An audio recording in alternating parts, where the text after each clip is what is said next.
যারা ওয়েস্ট বেঙ্গলে নবম দশম এবং একাদশ দ্বাদশের জন্য প্রিপারেশন নিচ্ছ তারাও কিন্তু এই ফর্মটি ফিল আপ করতে পারবে।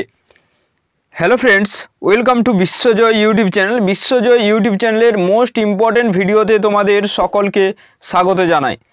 আজকে দেখে নাও তোমাদের সঙ্গে যে ভিডিওটি আলোচনা করব সেটা হচ্ছে বিহার স্টেট শিক্ষক নিয়োগ সম্পর্কে। তোমরা প্রত্যেকেই শুনেছো যে বিহারে যে শিক্ষক নিয়োগের নিউ নোটিফিকেশন বেরিয়েছে এবং সেখানে 1,70,000-এরও বেশি শিক্ষক নিয়োগে শূন্য পদ আছে এবং সেই শিক্ষক নিয়োগে পশ্চিমবঙ্গের স্টুডেন্টরাও কিন্তু অংশগ্রহণ করতে পারবে। সেই শিক্ষক নিয়োগে তুমি যদি অংশগ্রহণ করতে চাও তাহলে তোমাকে বেশ কয়েকটি তথ্য জানতে হবে। তার জন্য তোমাদের সেই শিক্ষক নিয়োগের বয়স কত, এজ জানতে হবে, যোগ্যতা অর্থাৎ কোয়ালিফিকেশন কি জানতে হবে, ফর্ম ফিল আপ ডেটটি জানতে হবে, কত তারিখ থেকে কত তারিখ পর্যন্ত চলবে ফর্ম ফিল আপ করবে কিভাবে সেটা জানতে হবে, পরীক্ষা পদ্ধতি কি সেটা জানতে হবে। তাহলে আজকের এই ভিডিওতে তোমাদের সঙ্গে আমি বিহার শিক্ষক নিয়োগের A to Z নিয়ে আলোচনা করব এবং এই যে শিক্ষক নিয়োগটি নবম দশম এবং একাদশ দ্বাদশ স্তরে হচ্ছে, ওকে, তার জন্য অল ডিটেলসে তোমাদের এই ভিডিওতে আলোচনা করব। তোমাদের এই ভিডিওটি যদি সম্পূর্ণ দেখো তাহলে তোমাদের কোথাও আর অসুবিধা থাকবে না। তাই তোমাদের আমি বলবো যারা ওয়েস্ট বেঙ্গলে নবম দশম এবং একাদশ দ্বাদশের জন্য প্রিপারেশন নিচ্ছ তারাও কিন্তু এই ফর্মটি ফিল আপ করতে পারবে। তাহলে অবশ্যই ভিডিওটি তোমাদের বন্ধুদের সঙ্গে শেয়ার করে তাদেরও জানিয়ে দাও যে বিহারে যে শিক্ষক নিয়োগে ফর্ম ফিল আপ শুরু হয়েছে। অবশ্যই ভিডিওটি বন্ধুদের সঙ্গে শেয়ার করে দাও। আর আমাদের চ্যানেলের নতুন বন্ধু হলে চ্যানেলটিকে অতি অবশ্যই সাবস্ক্রাইব করে পাশে থাকা বেল আইকনটি প্রেস করে রেখো, কারণ যে কোনো তোমাদের এই ধরনের নিউজ তোমরা পেয়ে যাবে। চলো তাহলে আমি ভিডিওটি তোমাদের সঙ্গে শুরু করছি। দেখো, এটা তোমাদের হচ্ছে নোটিফিকেশান বিহার শিক্ষক নিয়োগের। তো এই নোটিফিকেশানটার চলো আমি তোমাদের যে জায়গাগুলো আমাদের প্রয়োজন সেগুলোর আমরা বাংলাটা দেখে নেব। ওকে, যে বাংলা ভাষায় দেখে নাও, কারণ তোমাদের সম্পূর্ণ নোটিফিকেশানটা বিহারের যে হিন্দিতে আছে। দেখো, তোমরা যদি নবম দশমে তোমাদের বিষয়ে যদি বসতে চাও তাহলে কিন্তু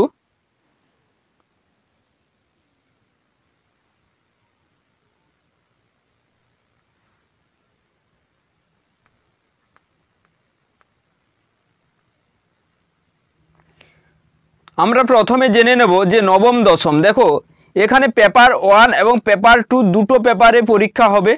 তো তোমরা যদি নবম দশমে যদি ফর্ম ফিল আপ করতে চাও তাহলে তোমাদের পেপার 1, ওকে, আর যদি একাদশ দ্বাদশে ফর্ম ফিল আপ করতে চাও তাহলে পেপার 2 আবেদন করতে হবে। আর যদি তোমরা দুটোই চাও, সেই কোয়ালিফিকেশন যদি তোমাদের থাকে, যদি দুটোই চাও তাহলে তোমরা পেপার 1 এবং পেপার 2 ফিল আপ করতে হবে।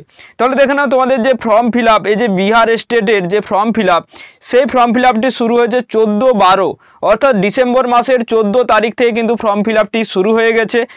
আর দেখে নাও যে ফর্ম ফিল আপের যে লাস্ট ডেট সেটা হচ্ছে 2024-এর 2 জানুয়ারি, অর্থাৎ হাতে খুবই কম সময় আছে। তুমি যদি ফর্ম ফিল আপটি করতে চাও তাহলে অবশ্যই ভিডিওটি একটু দেখে নাও এবং ডিটেলসে জেনে নাও।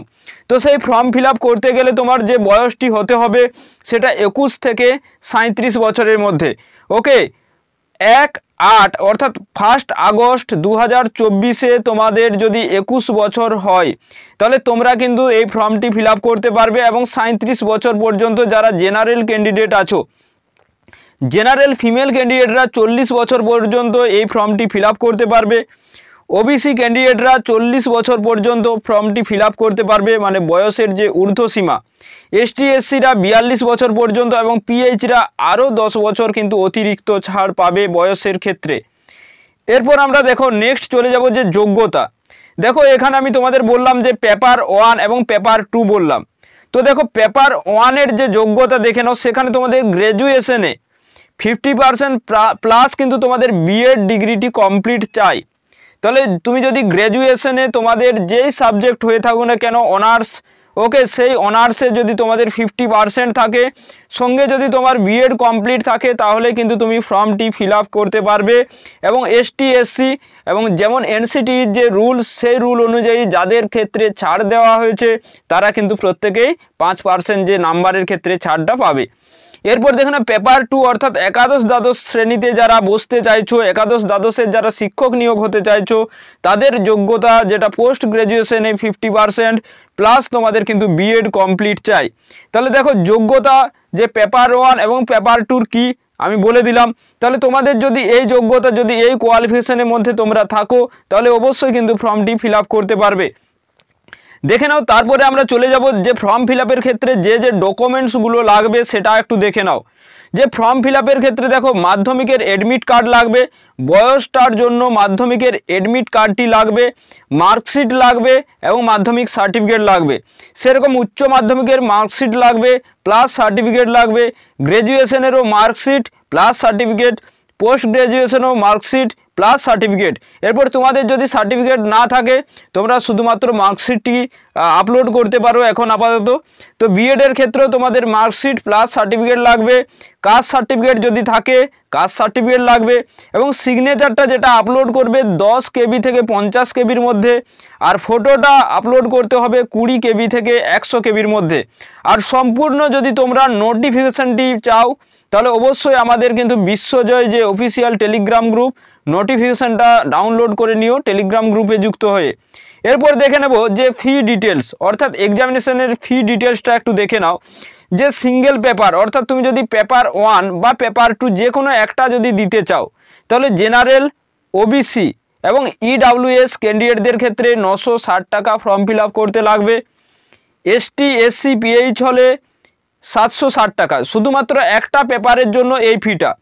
যদি তুমি দুটো পেপার অর্থাৎ পেপার 1 পেপার 2 অর্থাৎ তোমাদের যে আছে পেপার 1 পেপার 2 বলতে এখানে নবম দশম এবং একাদশ দ্বাদশ যদি দুটো এক্সামেই বসতে চাও, তাহলে তোমাদের জেনারেল, ওবিসি প্লাস ইডাব্লিউএসদের জন্য 1440 টাকা লাগবে এবং এসটি, এসসি, পিএইচদের ক্ষেত্রে 1140 টাকা লাগবে।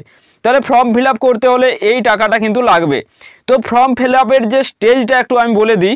তোমাদের যে একটা বৈধ মেল আইডি চাই, ওকে, একটা বৈধ ইমেল আইডি চাই, সঙ্গে সঙ্গে তোমাদের মোবাইল নাম্বার চাই। এই দুটোতে তোমাদের ওটিপি যাবে মোবাইল নাম্বারে বিশেষ করে, তাই রেজিস্ট্রেশনের সময় কিন্তু একটা মেল আইডি এবং তোমাদের মোবাইল নাম্বার চাই। নেক্সট কি করতে হবে, যে তোমাদের ফর্ম ফিল আপ প্রসেস করতে হবে, তারপরে লাস্ট তোমাদের পেমেন্ট করতে হবে।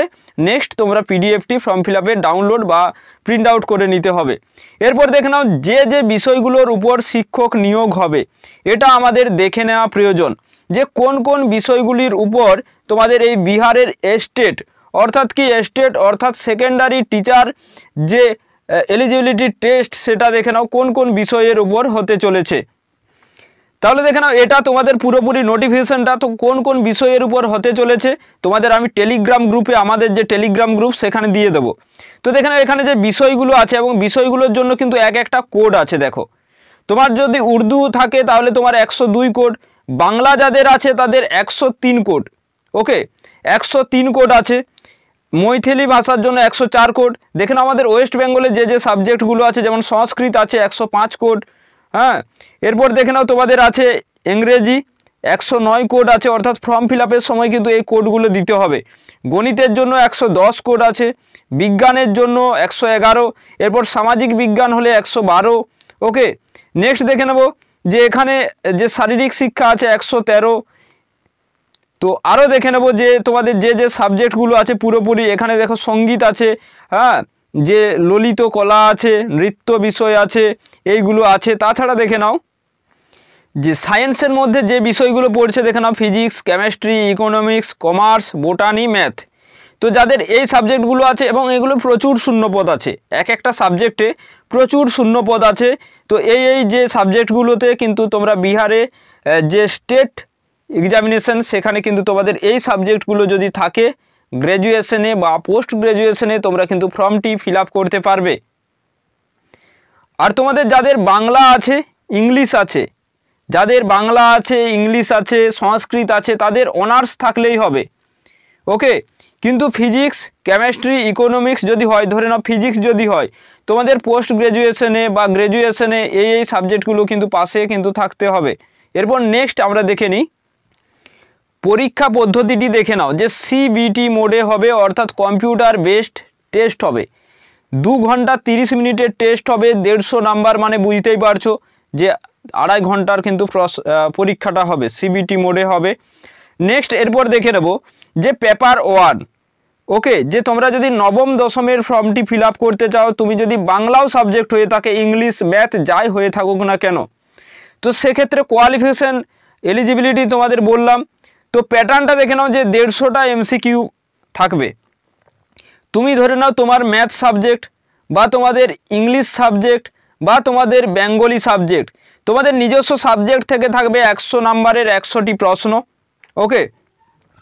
নেক্সট দেখে নাও যে টিচার স্কিল, জিকে, রিজনিং থাকবে 50 নাম্বারের 50টি প্রশ্ন, টোটাল 2.5 ঘন্টা হবে এবং 50% যে পাস মার্কস সেটা আছে। এরপর দেখে নাও পেপার 2-র ক্ষেত্রেও এটা রয়েছে যে 150টা এমসিকিউ 100টা সাবজেক্ট থেকে, এবং জিকে কম্পিউটার থাকবে কিন্তু 150 মার্কসের। তোমরা যদি দেখো তাহলে এখানে দেখে নেবে যে পরীক্ষার যে পদ্ধতিটি লেখা আছে, যে তোমাদের নির্দিষ্ট বিষয় থেকে 100 নাম্বারের 100টি প্রশ্ন থাকবে। এরপর দেখে নাও তোমাদের অনেকেরই মনে হতে পারে তাহলে সিলেবাসটা কী পড়ব, তো সেটা নিয়ে কিন্তু বিস্তারিত যে সেই তোমাদের আমি খুব তাড়াতাড়ি আরেকটি ভিডিওতে জানিয়ে দেবো যে সিলেবাস কি, কোথা থেকে তোমরা সিলেবাসটি পাবে। তার জন্য অবশ্যই চ্যানেলে নতুন হলে চ্যানেলটিকে সাবস্ক্রাইব করে নিও, ওকে।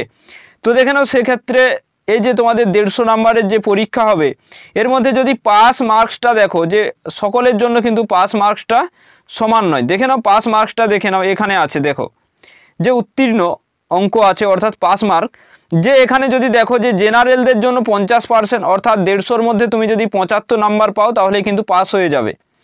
এরপর দেখে নাও যে তোমাদের আছে কি অনগ্রসর শ্রেণীর জন্য 45.5 আছে শতাংশ, 42.5 আছে অন্যান্য অনগ্রসর শ্রেণী। এরপর দেখে নাও এসটি এসসিদের জন্য দেখে নাও 40%, ওকে।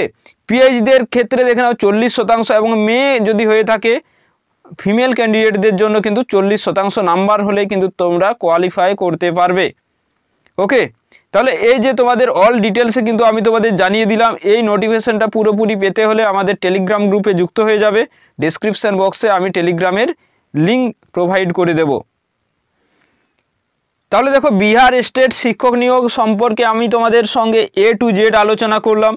তো তোমাদের আমি যে সাবজেক্টগুলোর কথা বললাম সেই সাবজেক্টগুলোর যদি তোমরা স্টুডেন্ট হয়ে থাকো এবং তোমাদের যদি শিক্ষকতার স্বপ্ন থাকে, তাহলে ওয়েস্ট বেঙ্গল, শুধুমাত্র ওয়েস্ট বেঙ্গলের অপেক্ষায় না থেকে আমাদের কিন্তু পাশাপাশি পার্শ্ববর্তী যে সমস্ত রাজ্যগুলো আছে সেই রাজ্যগুলোর এক্সামেও কিন্তু অংশগ্রহণ করা উচিত।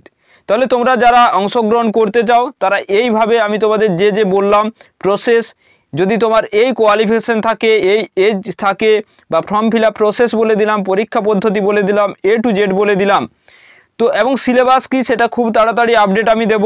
আর একটা বিষয়ের উপর, যে ধরে নাও বাংলা বিষয় বা ইংলিশ বা ম্যাথ, এই বিষয়গুলোর উপর কতটা শূন্যপদ আছে এটা কিন্তু যতক্ষণ তোমাদের এই এক্সামটি হচ্ছে ততক্ষণ পর্যন্ত কিন্তু জানা যাবে না।